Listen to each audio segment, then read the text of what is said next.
We are witnessing something special with this Montreal Canadiens group as the top line not only shows out with some highlight reel plays, proving why they're the top line of Montreal, they've straight up been one of the top lines in the NHL since the Four Nations break, capped off by a nice clutch empty netter from Matheson. There is a bunch we got to break down as Juraj Slafkvosky's breakout second half Slav continues. Nick Suzuki, again, we got a stat showing how good he's been compared to the rest of the NHL since February 20th. A bunch of that coming up on this episode of Habs Digest. But guys, before we get into the video, I want to remind you this is something we are genuinely pumped about, and we want to announce our March Madness bracket in partnership with Hot Takes. Have a look. Guys, we are pumped to be launching a March Madness bracket challenge for the channel as we've partnered with the Hot Takes app and the other digest channels for this event, and it's completely free to sign up. Just download the Hot Takes app, click the March Madness banner at the top of your screen, and under groups, select Digest Media Pool to join the competition. We're super excited about this because there's over $35,000 in prizes to be won, and since there's a much smaller pool than other bracket challenges, there's a real chance to win big. So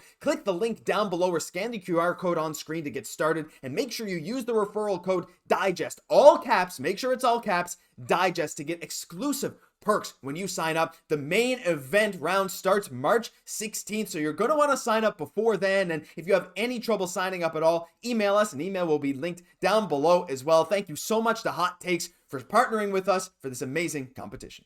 Let's dive right into this game. My gosh, what a performance it was. Let's flash up the stats. Or where are the stats? Where's the box score? There it is. We'll make it bigger. Feel free to pause, have a look through. There's a lot to see tonight. I'm never really filled with this much energy at 1 a.m. Eastern time. I'm recording this for you guys, 1 a.m. Eastern. I'm doing this for you guys, and thank you so much for being here watching this video as well. True fans right there.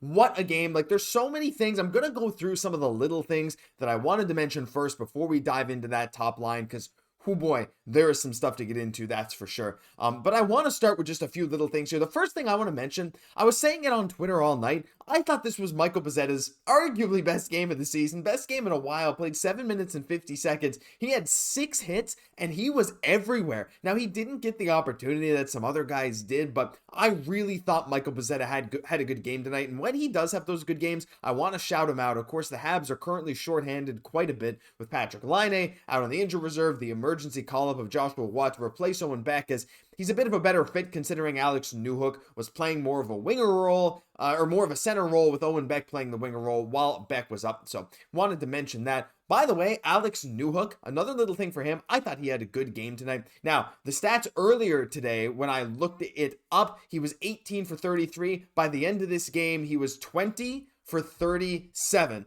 20 for 37 on the dot, so that's around 55%, give or take a little bit, which is well above his career average and well above his season average over the past 5 games. I wanted to shout out the fact that Newhook, since getting this predominant 2C role, has legitimately been a really good face-off guy. I don't know if that's just a small sample size or a sign of things to come. Let me know what you think of that down below, because I mean, our boy Newhook, like, look, you know I love him. I hope you guys love him too as much as I do. Maybe that music's too loud. I hope it's not too loud. Maybe I made it quiet, but unbelievable stuff from my boy Alex Newhook. Love to give him the shout out. And look, Joshua Watt didn't do a ton, but he had 20 shifts tonight. I mean, that rivals guys like Josh Anderson, Yoel Armia. 13 minutes, 33 seconds time on ice. He didn't stay out there for too long when he was out there. Got about 35 seconds of power play time.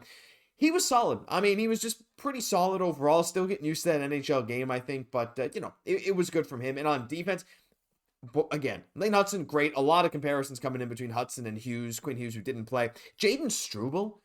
Isn't Jayden Struble just the best? When he's on, he's on. He was so solid tonight. He creates a lot of plays. Like, the one thing with him, man, is he's creating plays from his own defensive zone up the ice. And I feel like that doesn't get noticed as much as it should, but he had a hand in at least one of the goals tonight. You could argue some more, and at least some good chances tonight. So I thought Jayden Struble played a really, really good game as well. I mean, not getting any special teams time. Maybe someday he'll be on that PK. But yeah, there's a few things I just wanted to shout out like that. PK doing the, well, you know, sort of doing the work until late in the game, until the brutal call. We're not going to talk about the refs because there's so much positive to focus on. We got to get into this first line. Roll the highlights. Now, first off, what a goal by Nick Suzuki. Like, that, I'm just going to roll that back one more time. I know you guys have already seen it, but holy crap.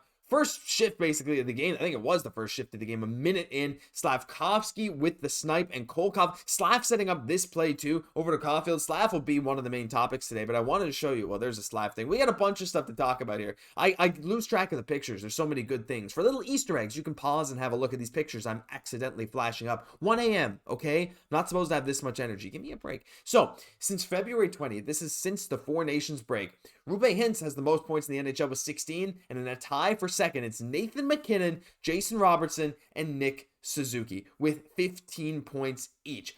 Unreal stuff from Nick Suzuki. Not to mention, he's winning a decent amount of faceoffs, over 50%, as you can see over there. Those other guys, well, Hintz is over 50%. MacKinnon isn't, but unbelievable stuff from Nick Suzuki. Again, with another 2-point night tonight. I mean, if it wasn't for Slaf, he might have gotten the Mitchell Stevens Player of the Game award, but the 19 minutes leading the forwards, Nick Suzuki is just climbing higher and higher above a point per game. And honestly, that first goal, this one right here, this was such a statement after getting shut out against Calgary to come out. Montreal was full of fire coming out of this game, and honestly, it died off a bit in the third. You can see those West Coast road trip legs starting to set in, but Montreal was dialed in for this game. The effort was unbelievable, and that's what helped set them apart in this game versus Vancouver. They were closing the gaps like crazy. The forecheck was unbelievable, which is where a guy like Michael Bozzetta really excelled. It was unreal stuff. But again, before I get to Caufield and Slav, we gotta shout out our boy Monty in net as well. 935 save percentage,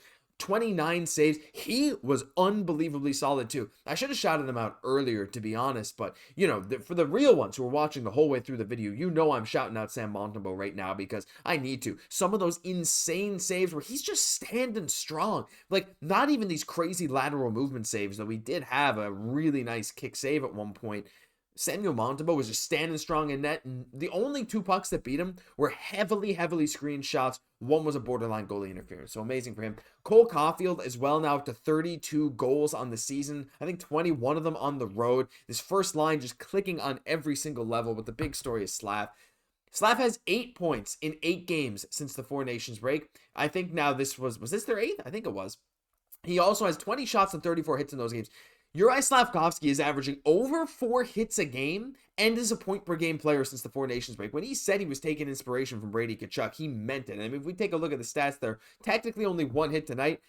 I don't believe that. I'm going to be honest. Like, watching the game, he definitely had more than 1 hit. I would have credited him with more. This is, like, just put this into perspective. How many players in the NHL are a point per game who have that many hits? I don't know the answer. That's left as an exercise to the viewer, but still unreal stuff. Not to mention, he tied Mario Tremblay for the most assists before age 21 in Habs history.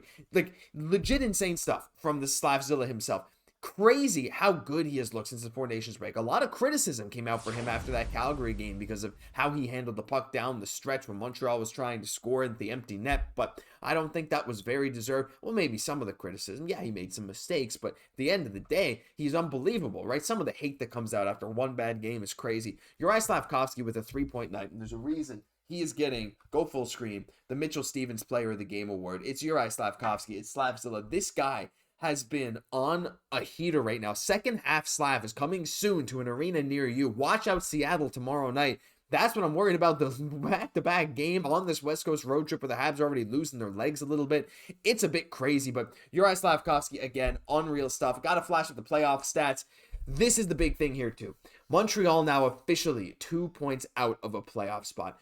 Again, I mean, it sort of happened with the Rangers lost tonight, and even with Boston's win, you can see Montreal is tied with the Rangers and Bruins at 68 points, but Montreal has the games played advantage. They played the same amount of games as Columbus. Columbus lost tonight as well. Montreal is now just 2 points behind Columbus, as Ottawa is currently on a heater. I think they've won 5 in a row. Let's actually see. You can't see with my camera there. Okay, 4 in a row, though I think tonight might have been 5 in a row. Maybe I'm wrong, but still, regardless, Montreal 2 points out.